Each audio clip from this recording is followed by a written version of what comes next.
और अब बिहार की बात करते हैं, जहां पर दूसरे चरण का प्रचार थम गया है और इस बीच कांग्रेस पार्टी ने अपने सभी जो बचे हुए प्रत्याशी थे उनका नाम भी जारी कर दिया है, जिसके बाद अब हर पार्टी के प्रत्याशियों की स्थिति जो है वो साफ हो गई और करीब 10 सीटें ऐसी होंगी जिस पर जेडीयू और आरजेडी जो है वो आमने सामने होंगे। कड़ा मुकाबला यहां पर देखने को मिल सकता है, क्योंकि नीतीश कुमार पाला एक बार फिर से बदल चुके हैं। ऐसे में हमने चुनाव की स्थिति भी देखी थी विधानसभा में कि जेडीयू की स्थिति बहुत अच्छी नहीं है, तो लोकसभा चुनाव में किस तरह का असर पड़ेगा जब जेडीयू और आरजेडी सामने होंगे, वो देखना बेहद दिलचस्प होगा। एक रिपोर्ट आपको दिखाते हैं।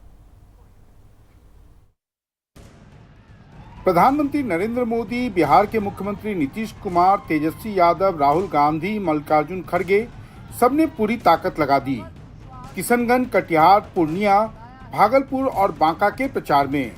पांचों जगहों पर शुक्रवार को वोटिंग है। दूसरी तरफ राज्य की 40 लोकसभा सीट पर सभी उम्मीदवारों के नाम की घोषणा होने के बाद एनडीए उम्मीदवारों के जातिगत समीकरण भी अब सामने आ गया है। बीजेपी जिन 17 सीटों पर लड़ रही है उनमें 10 अग्रे हैं, 4 पिछड़े वर्ग से हैं, 2 अति पिछड़े समुदाय से हैं और 1 दलित जाति से हैं।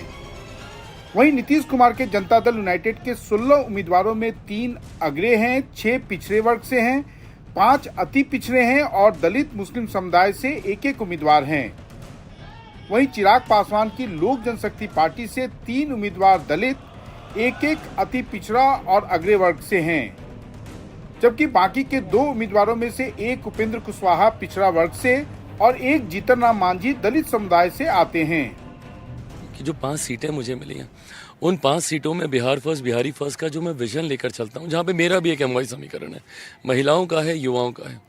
5 में से 4 सीटों पर मैंने अपने युवा प्रत्याशी दिए हैं, भले वो शांभवी हो समस्तीपुर से, वो राजेश वर्मा हो खगड़िया से, या वो अरुण भारती जी हो जमुई से, या मैं खुद अपना अगर मैं बात करूं, 2 महिलाएं हम लोगों ने दी हैं। वीना देवी हैं वैशाली से, शांभवी हैं समस्तीपुर से। ये वो बिहार की तस्वीर है जो मैं देश के सामने रखना चाहता हूँ। इसकी तुलना में तेजस्वी यादव की अगुवाई वाले महागठबंधन में राष्ट्रीय जनता दल जिन 23 सीटों पर चुनाव लड़ रहा है, वहां पिछड़ा वर्ग से 13, अति पिछड़ा वर्ग से 3, दलित समुदाय से 3 और स्वर्ण और मुस्लिम समुदाय से 2-2 लोगों को टिकट दिया है।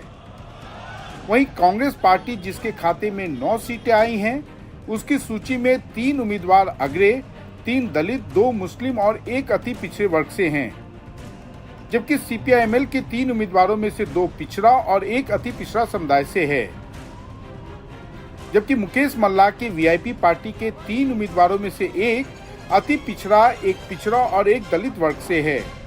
आपके पास जाति आधारित गणना के बाद ये बहुत बड़ा एक फायदा हुआ है ना। अब आपके पास आंकड़े हैं।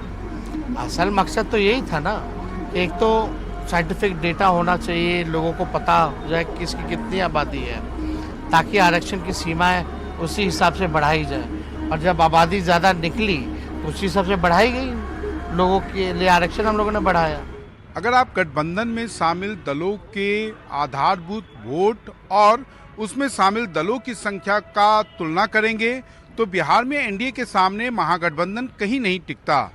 लेकिन जब आप व्यक्तिगत उम्मीदवारों और उनकी जातियों की समीक्षा शुरू करेंगे तब आपको निश्चित रूप से ये साफ दिखता है कि इस बार महागठबंधन ने एनडीए के आधारभूत वोटरों में सेंध लगाने की जो कोशिश की है, उसके कारण कई क्षेत्रों में इस बार मुकाबला काफी दिलचस्प हो गया है।